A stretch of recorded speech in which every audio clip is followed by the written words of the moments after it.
Good morning student. तो कैसे हैं आप लोग। सुबह की शुरुआत करंट अफेयर्स के साथ करते हैं। तो चलिए देखते हैं, कुछ हाईलाइट पॉइंट्स देख लेते हैं। 14 सितंबर का ये करंट अफेयर्स है, तो चलिए देख लेते हैं क्या क्या हाईलाइट पॉइंट्स हैं। हर वर्ष 14 सितंबर को भारत में राष्ट्रीय हिंदी दिवस मनाया जाता है। दक्षिण एशियाई जूनियर एथलेटिक चैंपियनशिप के दूसरे दिन भारत ने चेन्नई में 9 स्वर्ण पदक जीते हैं। IBM और TLT ने सेमीकंडक्टर प्रौद्योगिकी में उन्नत प्रोसेसर का संयुक्त विकास करने के लिए समझौता ज्ञापन पर हस्ताक्षर किए हैं। हाल ही में मार्क्सवादी कम्युनिटी पार्टी के महासचिव सीताराम येचुरी का 72 वर्ष का आयु में निधन हो गया है। ओडिशा सरकार ने वर्दीधारी सेवाओं में पूर्व अग्निवीरों के लिए 10% आरक्षण और आयु में 3 वर्ष की छूट देने की शारीरिक परीक्षण नहीं लेने का निर्णय लिया है। डॉक्टर जितेंद्र सिंह ने 13 सितंबर को विशेष स्वच्छता अभियान 4.0 की प्रगति की निगरानी करने के लिए एक समर्पित ऑनलाइन पोर्टल का शुभारंभ किया है। अखिल भारतीय राष्ट्रभाषा सम्मेलन 2024 नई दिल्ली में आयोजित किया जाएगा। संयुक्त सैन्य अभ्यास अल नजाह भारत और ओमान के बीच आयोजित किया जाएगा। हाल ही में विदेश मंत्रालय ने आर रविंद्र को आइसलैंड में भारत का राजदूत नियुक्त किया है। हाल ही में केंद्र सरकार ने पोर्ट ब्लेयर का नाम बदल दिया है। इसका नया नाम श्री विजयपुरम होगा। कुछ क्वेश्चन टाइप वाले करंट अफेयर्स देख लेते हैं जो कि UPSC, BPSC, MPSC, SSC जैसे गवर्नमेंट एग्ज़ाम में पूछे जाते हैं। हाल ही में कौन सा देश अमेरिका को पीछे छोड़ दुनिया का दूसरा सबसे बड़ा 5G स्मार्टफोन का बाजार बन गया है? तो इसका आंसर है भारत बन गया है। इंग्लिश में भी है, इंग्लिश मीडियम वाले बोलेंगे तो उसको भी हम पढ़ के बता देंगे। हाल ही में केंद्रीय मंत्रिमंडल ने मिशन मौसम के लिए कितने करोड़ रुपए के परिव्यय को मंजूरी दी है? 2000 करोड़ रुपए को।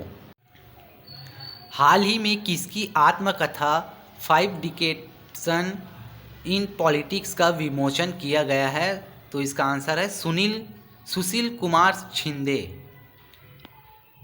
अशोक राज सिगडेल हाल ही में किस देश के 45वें सेना अध्यक्ष नियुक्त किया हुआ है? तो इसका आंसर है नेपाल। हाल ही में किस राज्य में आदिवासी समुदाय के छात्रों के लिए 80% आरक्षण वाला एक आदिवासी विश्वविद्यालय स्थापित किया गया है? तो इसका आंसर है महाराष्ट्र में किया गया है।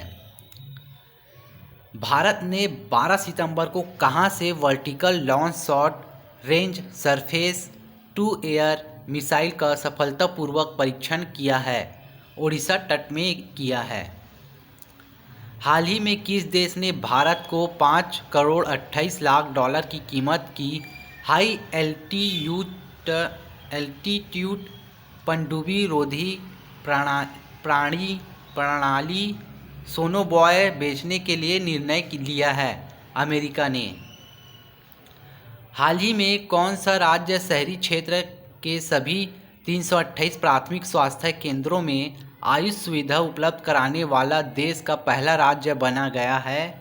तो यह है मध्य प्रदेश बन गया है। हाल ही में RBI के निर्देशों का पालन न करने पर किस बैंक पर 2.9.1 करोड़ रुपए का जुर्माना लगाया गया है? तो HDFC बैंक है और एक्सिस बैंक है। निम्नलिखित में से किस देश को सितंबर 2024 में ब्रिक्स यू डेवलपमेंट बैंक के सदस्य के लिए मंजूरी दे दी गई है? तो अल्जीरिया को दे दी गई है। भारत कब से कब तक नई दिल्ली में पहली बार वैश्विक सरकारी सम्मेलन का आयोजन करेगा? तो 25 से 30 नवंबर तक करेगा। 12 सितंबर को किस देश ने प्रसिद्ध तापी पाइपलाइन पर काम शुरू करने की घोषणा की है? अफगानिस्तान ने की है।